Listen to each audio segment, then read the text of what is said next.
Good morning बच्चों। Chapter 4 की तरफ आते हैं बेटा। Chapter 4 business services.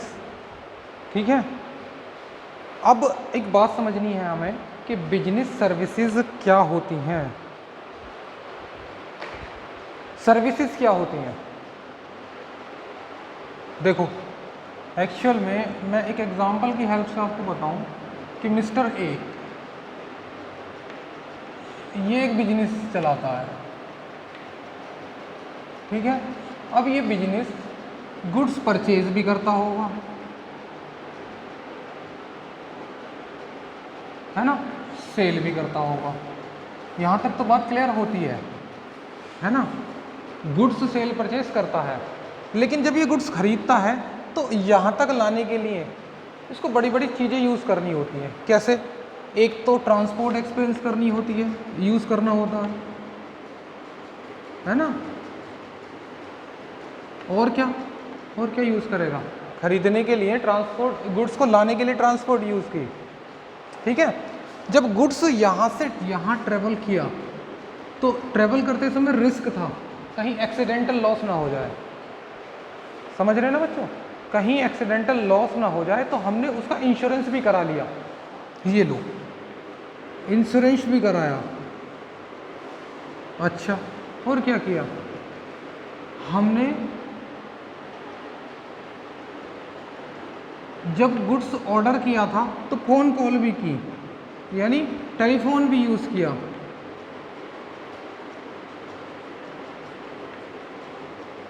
ठीक है, हमने पेमेंट के लिए, मैं मानकर चल रहा हूँ कि पोस्टल सर्विसेज यूज़ की हुई है ना। पोस्ट ऑफिस का यूज़ किया है, बैंक का यूज़ किया है, या तो हमने बैंक के थ्रू अकाउंट में डिपॉजिट करे होंगे इस परचेज़र के अकाउंट में, या खुद जाकर देकर आए होंगे। ठीक है, या हमने बाय पोस्ट मनी ऑर्डर उसको सेंड कर दिया होगा। तो हम मानकर चलते हैं बैंकिंग यूज़ करना, है ना, पोस्टल सर्विसेज यूज़ करना। अब मैंने ये क्या किया, इतनी सारी चीज़ें यूज़ की हैं। जब मैं ऑर्डर लेने गया था, ऑर्डर देने गया था, तो मुझे भी रिस्क था कहीं मैं प्रॉब्लम में ना आ जाऊं। वेदर कंडीशंस की वजह से मुझे हेल्थ इंश्योरेंस भी कराना पड़ता है, यानी बिजनेसमैन, मैं मतलब बिजनेसमैन, मैं नहीं कर रहा हूँ, है ना, मैं तो फ्री हूँ बिल्कुल। तो इसका मतलब क्या है? फ्री मतलब फिट हूँ, समझ गए?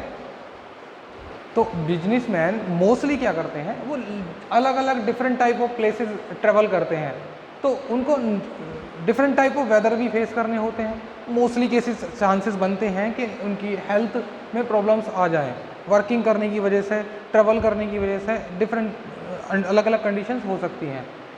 अब उसने अपना हेल्थ इंश्योरेंस भी करा लिया, आ गया इंश्योरेंस में, है ना। चलो, अब जब हमने गुड्स खरीदा तो ये सारी चीज़ें यूज़ करी, सेल करते समय भी हम यूज़ करते हैं। भाई परचेज़र ये हमारे लिए परचेज़र बने, इसने जो खरीदा होगा ये यूज़ कर रहा होगा, हम भी यूज़ कर रहे हैं। ठीक है, भाई बैंकिंग सर्विसेज यूज़ करेंगे, ये हमें पेमेंट देगा, सारी चीज़ें हो सकती हैं। अब ये सब क्या है? देखो, जब गुड्स हमने खरीदा तो गुड्स दिखाई दिया कि हमारे पास आया, जब गुड्स हमने बेचा तो गुड्स दिखाई दिया कि हमारे पास से गुड्स गया, लेकिन यहाँ पर जितनी भी हमने सर्विसेज यूज़ करी, this is the intangible services which is can not B seen और टचेज। यानी जब हमने ट्रांसपोर्ट फैसिलिटी यूज़ करी कि गुड्स ट्रेवल कर रहा है, लेकिन क्या हम इस सर्विस को छू सकते हैं? क्या this is the service, this is the service, can I touch this, है ना, nothing. Can I seen it, nothing. Insurance services दी, क्या वो इंश्योरेंस सर्विसेज दिखाई देती है? इंश्योरेंस सर्विसेज सिर्फ फील करी जाती है कि हाँ हमने इंश्योरेंस कराया, जिसके हमें रिटर्न बेनिफिट्स मिलेंगे in case of risk of loss. ठीक है, लेकिन ये सर्विसेज दिखाई नहीं देती। Banking services, telephone bill services, हमने फ़ोन कॉल यूज़ की, क्या दिखाई दिया? क्या हमने इसे टच किया? नहीं कर सकते। तो ऐसी जो सर्विसेज होती हैं, इनकी एक कैरेक्टर होती है, अपने कैरेक्टर होते हैं इनके। गुड्स का अपना एक कैरेक्टर है। तो हम गुड्स की बात नहीं कर रहे हैं, हमने इस बिजनेस के लिए जो सर्विसेज यूज़ करी हैं इनकी बात करेंगे। इस बिजनेस के अलावा भी जो सर्विसेज यूज़ करते हैं, हो सकता है बिजनेस के लिए ना करते हो, इसके अलावा भी तो कर सकते हैं सर्विस। एक टीचर मोटिवेट करता है बच्चों को, जाकर कोई पैसे नहीं लेता, फ्री में पढ़ाता है, उसका मोटिव है कि वहाँ के एरिया के बच्चों को डेवलप कराना। एक जो पैसे लेता है जाकर, वो तो प्रोफेशनल हो गया, पढ़ लिया हमने पुराने चैप्टर्स में, प्रोफेशंस में आ गया। लेकिन एक व्यक्ति जो गाइड करता है ना, कब अभी देखें ना NGOs वगैरह होती हैं, नॉन गवर्नमेंट ऑर्गेनाइजेशन, वो क्या करती हैं, वो प्रमोट करती हैं वहाँ के डेवलपमेंट के लिए, कुछ ना कुछ ऐसी फैसिलिटी देंगी फ्री में। जैसे पोलियो की सर्विसेज, पोलियो की ड्रॉप्स हम पिलाई जाती है बच्चों को, वो तो गुड्स ट्रांसफ़र हो गया, उनको मेडिसिन दे दिया गया। लेकिन वो जो वर्कर काम कर रहे हैं वो किस फ़ायदे के लिए कर रहे हैं? क्या उनको जिनको ड्रॉप पिलाई जाती है उनसे पैसे लेते हैं वो? नहीं। तो वो सेल्फ सेटिस्फैक्शंस के लिए हैं, एरिया के डेवलपमेंट के लिए हैं, तो वो बिजनेस सर्विसेज नहीं है। तो ऐसी अलग अलग तरह की सर्विसेज हो सकती हैं, है ना बच्चों। और कौन सी सर्विस हो सकती है? ये तो सोशल भी हो सकती है, पर्सनल भी हो सकती हैं। अब देखो, मैं खुद गया, यहाँ तो गुड्स हमने ट्रेवल कराया है, मैं खुद गया प्लेन के थ्रू किसी दूसरे सिटी में, दूसरी कंट्री में, या मैं खुद एयर ट्रांसपोर्ट यूज़ की, वाटर ट्रांसपोर्ट यूज़ करी, कोई सी भी यूज़ की हो, तो मैंने क्या करा, वहाँ ट्रेवल की, है ना, बाय एयर की ट्रेवल, और वहाँ जाकर मैंने रेस्टोरेंट में खाना भी खाया, है ना। तो खाना खाने पर मैंने वहाँ पर रूम भी लिया, समझ में आती है बात। खाना खाना तो गुड्स खरीदना हो गया, वो एक तरह से गुड्स हो गया उस होटल के लिए, मेरे लिए तो वो फूड ग्रेन है। लेकिन जब मैंने उसका रूम यूज़ किया तो क्या दिखाई दिया, ये रूम यूज़ करना क्या है, ये सर्विस नहीं है क्या? This is the personal services, यानी हाउसिंग वेयर, और जो रेस्टोरेंट वगैरह की सर्विसेज होती हैं जहाँ पर हम उसमें स्टे करने पर चार्ज पेड करते हैं, ना कि कुछ लेने देने पर। कुछ नहीं कर रहे हैं हम, जाकर वहाँ स्टे कर रहे हैं, चार्ज पेड करते हैं, है ना। ताजमहल गए देखने के लिए, ताजमहल सीन किया और आ गए, टिकट भी तो परचेज़ किया, किस बात का?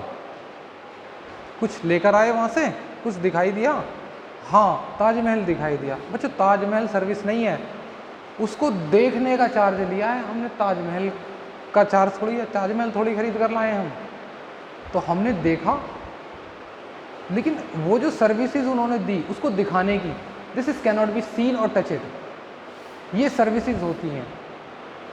कौन सी सर्विस में आई है? ताजमहल को देखना, ये ह्यूमन सेटिस्फैक्शंस के लिए होती है, तो इसको हम पर्सनल सर्विस की कैटेगरी में डाल देते हैं, है ना। एयर ट्रांसपोर्ट से मैंने ट्रैवल किया तो मैं अपनी पर्सनल सर्विसेज यूज़ करी, मैंने गुड्स को ट्रैवल कराया तो बिजनेस ट्रांसपोर्ट में आया है। तो ऐसी ही हम डिफरेंट टाइप ऑफ सर्विसेज पढ़ेंगे इस चैप्टर्स में। चलो आओ बेटा जल्दी से, meaning of services. The service sector include, wait,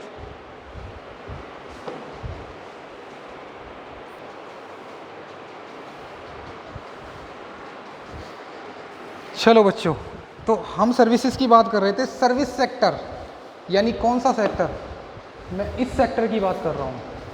इस सेक्टर के साथ साथ ये कौन सा था? ये तो बिजनेस कैटेगरी में आ गया, क्योंकि ये बिजनेस को प्रमोट कर रहा है, ये इसको इजी बनाने के लिए हमने यूज़ किया। भाई गुड्स को खरीदना यानी मैन्युफैक्चरर से खरीदना या होलसेलर से खरीदना, फिर उसको फाइनल कंज्यूमर तक बेच देना। यानी एटलीस्ट गुड्स की कंडीशंस होती क्या है? सबसे पहले गुड्स मैन्युफैक्चर होता है, ठीक है, फिर उसके बाद वो होलसेलर के पास आता है, फिर उसके बाद डिस्ट्रीब्यूटर के पास आता है ना, फिर उसके बाद रिटेलर के पास आता है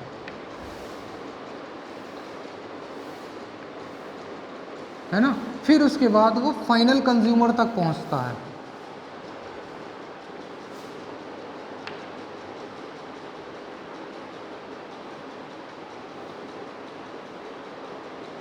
अब देखो गुड्स ने कितना ट्रैवल किया। सबसे पहले वो बनाने वाले के पास से पहुंचा, बड़े होलसेलर के पास में जो इकट्ठा माल खरीदता है, और छोटे छोटे डिस्ट्रीब्यूटर के पास में। जैसे अगर दिल्ली में कोई मैन्युफैक्चरिंग कंपनी लगी हुई है तो वो बड़े होलसेलर को देगी, और बड़ा होलसेलर किसको देता था? एजेंसी वगैरह पर, जो डिस्ट्रीब्यूटर होते हैं, यानी यहाँ से यहाँ आया वो एजेंसी क्या करती है, जो स्मॉल सेलर होते हैं जिनसे हम जाते हैं गुड्स परचेज करने के लिए, वो वहाँ तक पहुँचा देता है गुड्स को, ठीक है। अब वहाँ के बाद वो हम तक पहुँचता है, फाइनल कंज्यूमर तक। अब गुड्स ने डिफरेंट टाइम इसको ट्रैवल किया। अब डिफरेंट टाइम ट्रैवल करने पर हमने बहुत सारी फैसिलिटीज़ यूज़ करी होंगी, चाहे वो ट्रांसपोर्ट हो, बैंकिंग फैसिलिटी हो, टेलीफोन फैसिलिटी हो, या कोई सी भी हो, पोस्टल हो। तो मैं इस सेक्टर की बात कर रहा हूँ। This is called the business services. और इसके अलावा, बिजनेस के अलावा कौन सी हो सकती है? कुछ और भी हो सकती हैं।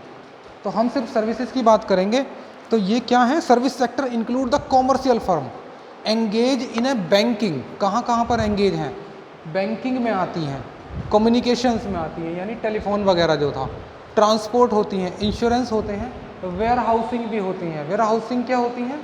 कि जब हमारे पास बहुत ज़्यादा गुड्स होता है तो हमारे पास प्लेस नहीं होता उसे रखने का, लेकिन जो बड़े बिजनेसमैन, जो बड़े लैंडलॉर्ड होते हैं, वो एक प्लेस देते हैं हमें रेंट पर, गोडाउन बना कर देते हैं बड़ा, उसको वेयर हाउस कहते हैं, ठीक है।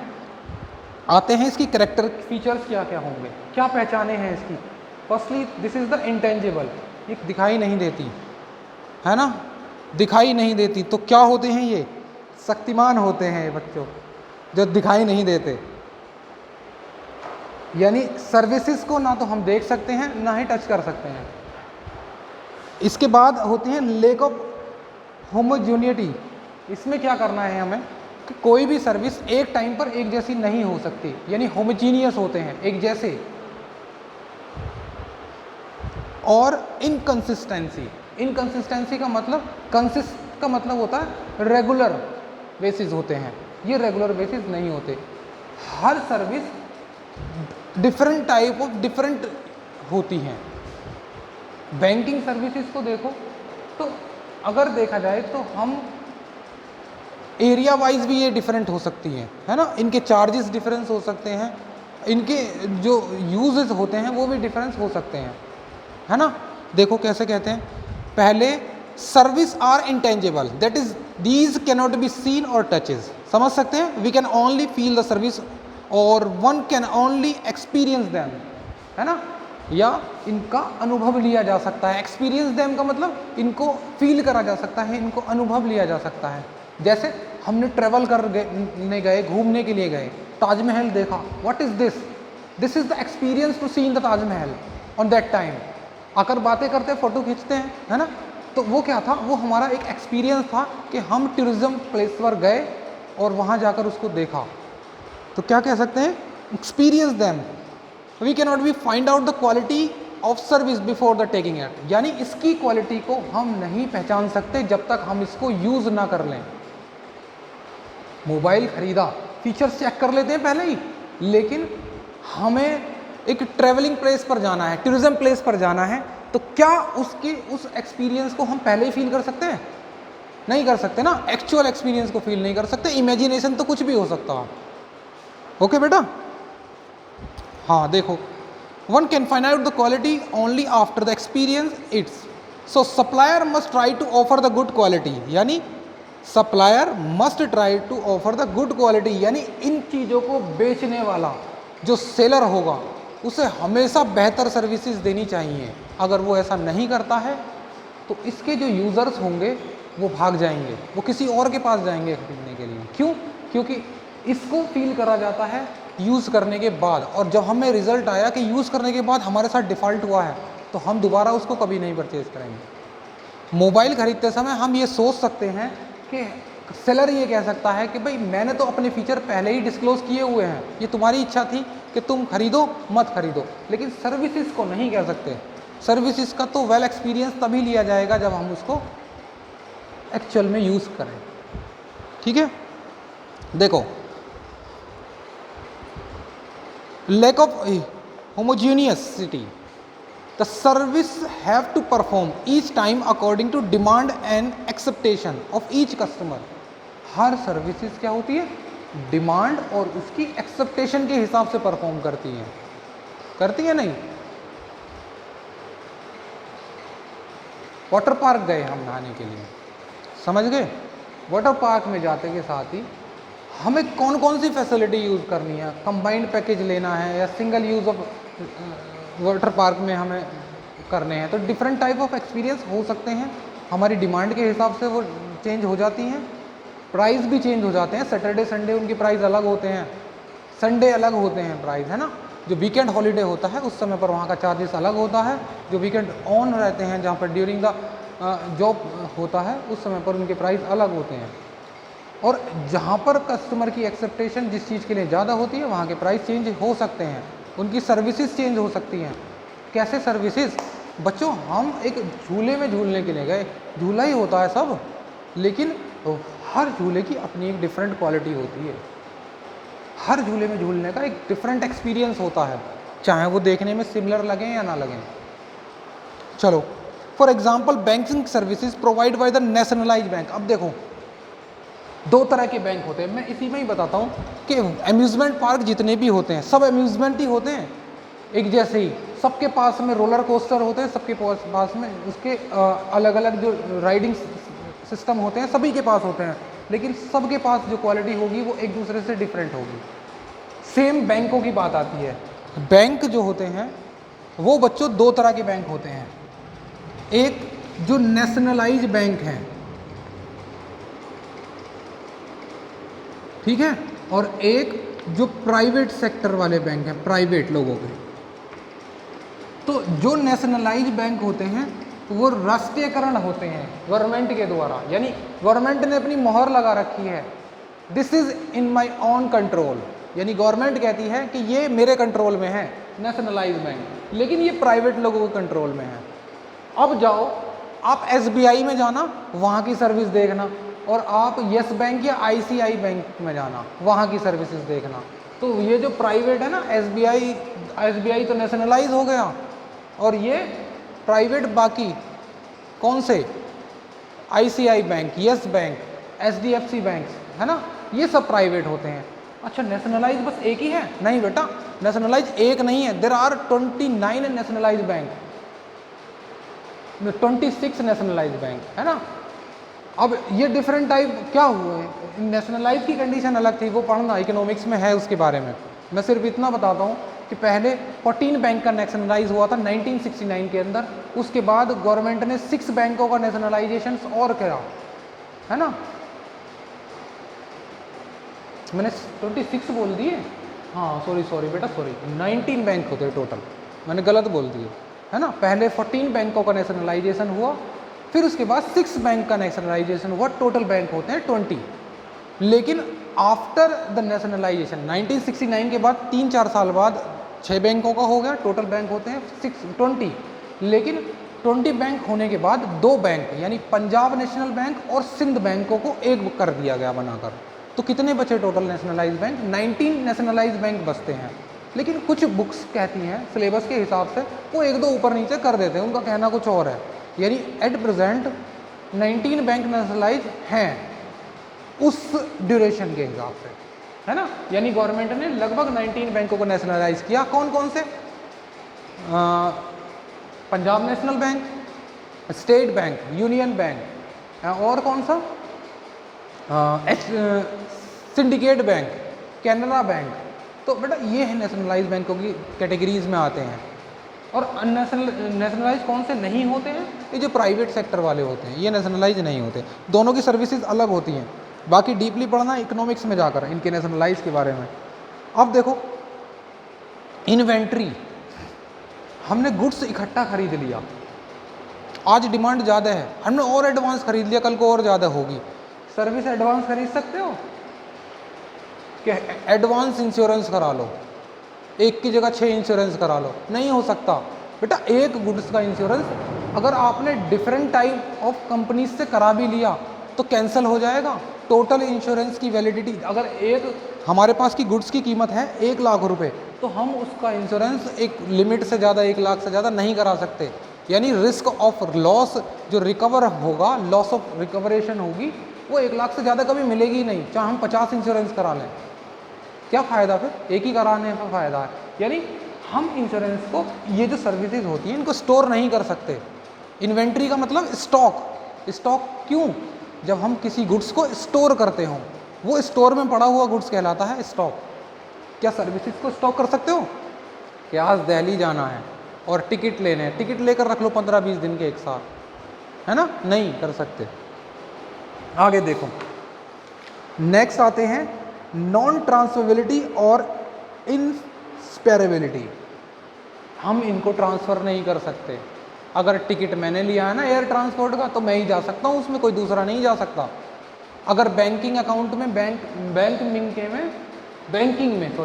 है ना, बैंक अकाउंट मेरे नाम से है, तो उस सर्विस का बेनिफिट मैं ही ले सकता हूँ, कोई और नहीं ले सकता। तो ये नॉन ट्रांसफरेबिलिटी है। देखो, the service cannot be spared from the provide of the service, these are produce and consume at the same place only. For example, we cannot separate medical services provided by the doctor from doctor, है ना? क्या कह रहे हैं? We cannot separate medical services provided by a doctor from a doctor। क्या एक doctor से आप मेडिसिन लेने गए, उसके बाद दोबारा उसने 5 दिन का टाइम दिया, 5 दिन बाद डॉक्टर साहब चले गए कहीं और आपसे कह गए कि एक काम करना, मेरी जगह दूसरे से ले लेना, मैं कह रहा हूँ उससे देने की दवाई, ले सकते हो? नहीं ले सकते ना। मैं आपको पढ़ा रहा हूँ, है ना? कल को मैं दूसरे टीचर से कह जाऊँ, मैथ वाले सर से, कोई बात नहीं, एक्सप्लेन ही हिंदी तो करनी है, सर कर देंगे, मेरी जगह दूसरे पढ़ा देंगे। तो this is the different time. चाहे मेरे से अच्छा है टीचर या मेरे से बुरा है, लेकिन वो मुझसे डिफ़र होगा, मेरे जैसा नहीं होगा। या तो मुझसे अच्छा होगा या मुझसे बेकार होगा, है ना?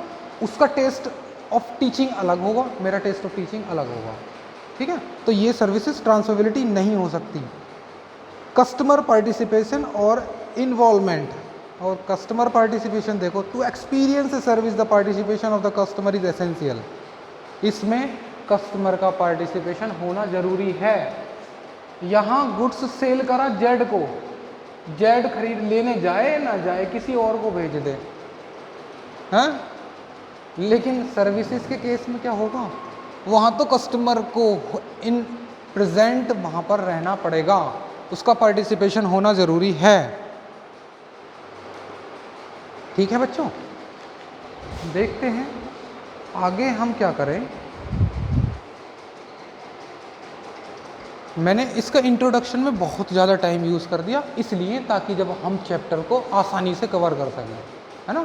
लगभग 20 मिनट्स हो चुके हैं, तो इसलिए मैंने इसमें टाइम स्पेंड किया है ताकि हम इनकी चीज़ों को बेहतर समझें। अब बच्चों, ये जो सर्विसेज होती हैं ये 3 तरह की होती हैं। मैंने बताई थी ना कि इनके जो टेस्ट प्रेफरेंस होते हैं, this is the 3 type of services. कौन कौन सी होती हैं? या तो वो बिजनेस यानी सर्विसेज कौन कौन सी होंगी, या तो वो बिजनेस होंगी, है ना, या सोशल होंगी, या प्राइवेट होंगी।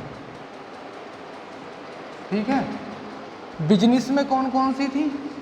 जो बिजनेस अभी जो बताई थी वो यानी किस लिए? डिस्ट्रीब्यूटिंग करने के लिए, गुड्स को फाइनल कंज्यूमर तक पहुंचाने के लिए, जो भी उस गुड्स के लिए हमने एफर्ट किए, एफर्ट प्रोवाइड कराए, वो सब बिजनेस में आते हैं। क्या क्या थे? लिख लो नोट करके, है ना? देखो, सबसे पहले business services are those services which are used by business enterprises to carry on business activity more smoothly. Business activity कौन सी थी? बिजनेस एक्टिविटी सेल और purchase of goods and services, है ना? गुड्स को डिस्ट्रीब्यूट करने पर, प्रॉफिट कमाने के लिए जो भी हमने एक्टिविटीज यूज की हैं, वो सब बिजनेस एक्टिविटीज में आती हैं। क्या क्या थी वो? Banking, insurance, transport, warehousing, communication. Social कौन सी होती हैं? Social services are carried voluntary to achieve the social goal. अपनी इच्छा से, वॉलेंट्री का मीन्स क्या है? अपनी इच्छा से हम कर रहे हैं इस काम को, किसी प्रेशर में नहीं कर रहे हैं, किसी टेम्पटेशंस में नहीं कर रहे हैं हम, कि हमें सैलरी मिलनी है, कोई बात नहीं। हमको क्या करना है? हमको सोशल वेलफेयर के बारे में सोचना है। तो क्या कहते हैं? To social goal, or to uplift the society at large. These social service may improve the standard of living or weaker section of society to provide the health care, improve sanitation in slum. Slum कौन क्या होते हैं? जो ऐसा ना मुंबई के बारे में सुना होगा या दिल्ली के बारे में, दिल्ली में बिल्डिंग्स एरिया अलग हैं, लेकिन झुग्गी झोंपड़ियाँ जहाँ छोटी छोटी स्लम्स बनी होती हैं, उन्हें स्लम भी बोलते हैं, झुग्गी झोंपड़ियों को। तो उनको सफाई करने का काम फ्री में सफाई करती है, नगर पालिका करती हो या कोई और करते हो, NGO करते हो, तो वो हमारी सोशल में आ जाती है ना। एजुकेशन प्रोवाइड करना, एजुकेशन देखो जितने भी गवर्नमेंट स्कूल्स होते हैं वहाँ इतनी फीस नहीं होती बच्चों से जितनी उससे कई गुना ज़्यादा टीचर्स को सैलरी दे दी जाती है ना। लेकिन उनका मोटिव क्या है? क्या पैसे कमाना है स्कूल्स का? नहीं ना, बच्चों को एजुकेट कराना है। This is the social services. Personal service पर आते हैं। Personal service are experience different by different customer. अलग अलग कस्टमर का अलग अलग एक्सपीरियंस हो सकता है। मैं एक होटल में जाकर रहा, मेरा एक्सपीरियंस वहाँ रहने का कुछ और है, आप रहना जाकर उसी होटल में सेम रूम में रहना, आपका एक्सपीरियंस अलग होगा। समझ में आती है? देखो, they differ according to service provider. Service देने के हिसाब से भी अलग हो सकते हैं। देने वाला एक ही होटल की जगह दूसरा होटल, तो होटल भी डिफर हो सकते हैं, हम जाने वाले सेम भी डिफर हो सकते हैं, हमारे एक्सपीरियंस भी डिफर हो सकते हैं। They also depend upon the customer demand and preference. और एग्जाम्पल दिए हुए हैं टूरिज्म एंड रेस्टोरेंट। फिलहाल हम यहाँ तक करेंगे। अभी नेक्स्ट वीडियो में हमें क्या करना है, हमें इन बिजनेस सर्विसेज को इंडिविजुअल समझना है। इम्पॉर्टेंट है, इंडिविजुअल समझना और इम्पॉर्टेंट है। ठीक है, बस यहाँ तक ही नोट करना।